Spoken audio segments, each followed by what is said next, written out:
Assalamualaikum warahmatullahi wabarakatuh. Hai, apa kabar siswa-siswi Madrasah Ibtidaiyah yang hebat, yang solih dan solihah? Semoga kalian tetap sehat, tetap semangat, dan tetap dalam lindungan Allah Subhanahu wa Ta'ala. Berjumpa kembali bersama saya di channel Laz 41. Di video kali ini kita akan belajar bersama materi sejarah kebudayaan Islam, kerasulan Nabi Muhammad Sallallahu Alaihi Wasallam. Tapi sebelum dilanjut, mohon dukungannya untuk menekan tombol like dan subscribe channel ini. Pada tanggal 17 bulan Ramadan tahun 611 Masehi, Nabi Muhammad Sallallahu Alaihi Wasallam didatangi malaikat Jibril yang diutus oleh Allah Subhanahu wa Ta'ala untuk menyampaikan wahyu pertama kepada Nabi Muhammad Sallallahu Alaihi Wasallam. Ketika itu, Nabi Muhammad SAW sedang berada di Gua Hiro untuk bertahanus atau merenung dan memohon petunjuk. Di dalam Gua Hiro, malaikat Jibril berkata kepada Nabi Muhammad SAW, "Bacalah." Beliau gemetar melihat kehadiran sosok malaikat yang belum dikenalinya ini dan berkata, "Saya tidak bisa membaca." Malaikat Jibril memegang dan mendekap Nabi Muhammad SAW hingga beliau merasa sesak. Kemudian melepaskannya lalu berkata, "Bacalah." Nabi Muhammad SAW berkata lagi, "Saya tidak bisa membaca."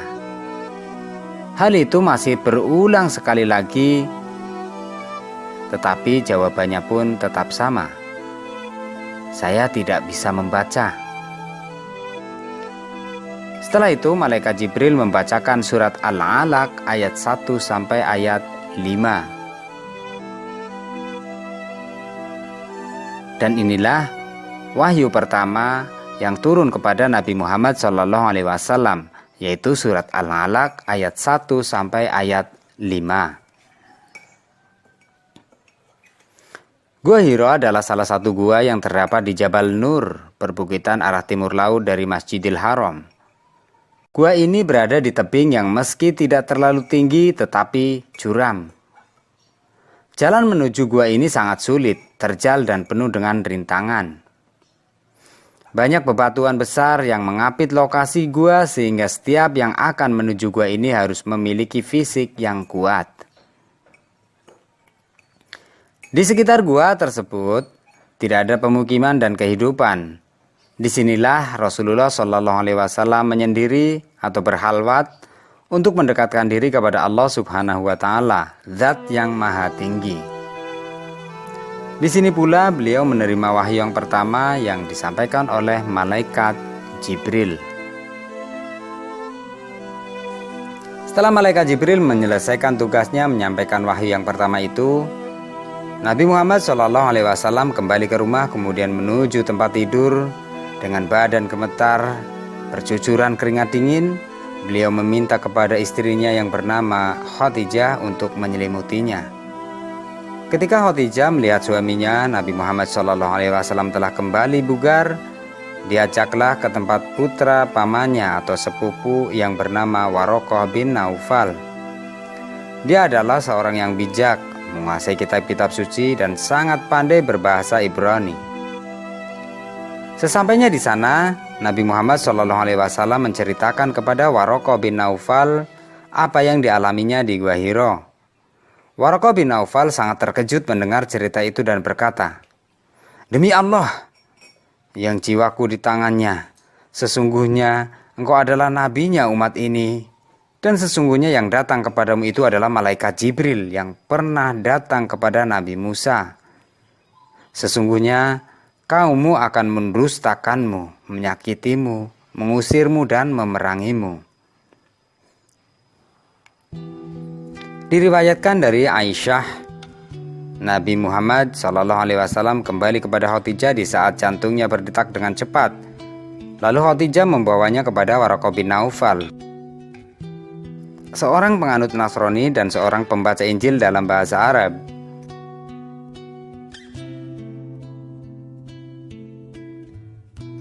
Waraqah bertanya kepada Nabi, "Apa yang kamu lihat?" Di saat Nabi menceritakannya, Waraqah menjawab, "Itu adalah malaikat yang Allah utus kepada Nabi Musa. Andai aku masih hidup hingga engkau menerima wahyu, pastilah aku akan mendukungmu sekuat tenaga." Hadis riwayat Bukhari. Nabi Muhammad SAW amat terkejut mendengar penuturan dari Waraqah bin Naufal, terutama ucapan yang menyatakan bahwa beliau akan diusir oleh kaumnya. Hal itu disebabkan beliau mengetahui betul bagaimana kedudukannya di tengah-tengah kaum Quraisy yang selalu memanggilnya dengan sebutan Al-Amin. Isra Mi'raj. Isra Mi'raj merupakan perjalanan suci Nabi Muhammad SAW dari Masjidil Haram di Mekah menuju Masjidil Aqsa di Palestina, lalu dilanjutkan ke Sidratul Muntaha dalam waktu 1 malam untuk menerima perintah sholat 5 waktu langsung dari Allah Subhanahu wa Ta'ala. Isra Mi'raj terjadi pada malam 27 Rajab tahun ke-10 kenabian.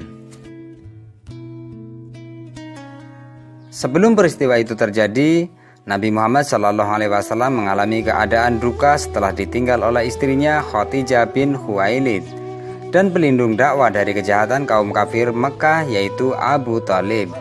Oleh karenanya, Allah menghibur dan memperkokoh kenabian dan kerasulan Nabi Muhammad SAW dengan memperjalankannya untuk bertemu dengan Allah Subhanahu wa Ta'ala. Peristiwa ini diabadikan dalam Al-Quran. Maha suci Allah yang telah memperjalankan hambanya Muhammad pada malam hari dari Masjidil Haram ke Masjidil Aqsa yang telah kami berkahi sekelilingnya akan kami perlihatkan kepadanya sebagian tanda-tanda kebesaran kami. Sesungguhnya Dia Maha mendengar, Maha melihat. Quran Surat Al-Isra ayat 1. Keesokan harinya, peristiwa Isra menjadi kabar besar di kota Mekah. Kaum musyrikin Quraisy mencibir cerita Rasulullah SAW yang telah melakukan perjalanan pulang pergi dari Mekah ke Yerusalem dan kembali ke Mekah hanya dalam waktu semalam saja. Keheranan itu berdasarkan pada pengalaman mereka. Menurut mereka, perjalanan pulang pergi Mekah Yerusalem yang memakan waktu sampai 2 bulan tidak mungkin bisa dipersingkat waktunya hanya dalam semalam saja.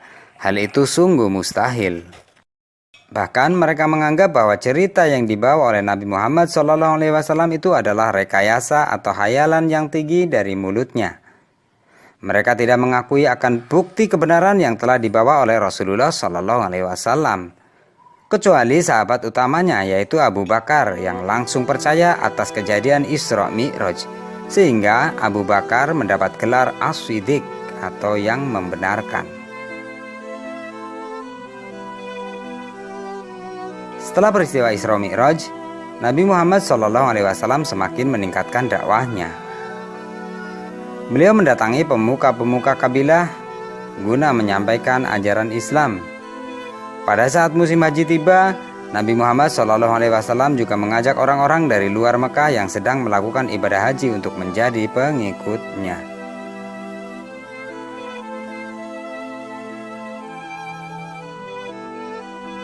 Demikian video untuk kali ini. Terima kasih telah menyimak video ini sampai akhir. Akhir kata, wallahul muwaffiq ila aqwamit thoriq. Wassalamualaikum warahmatullahi wabarakatuh.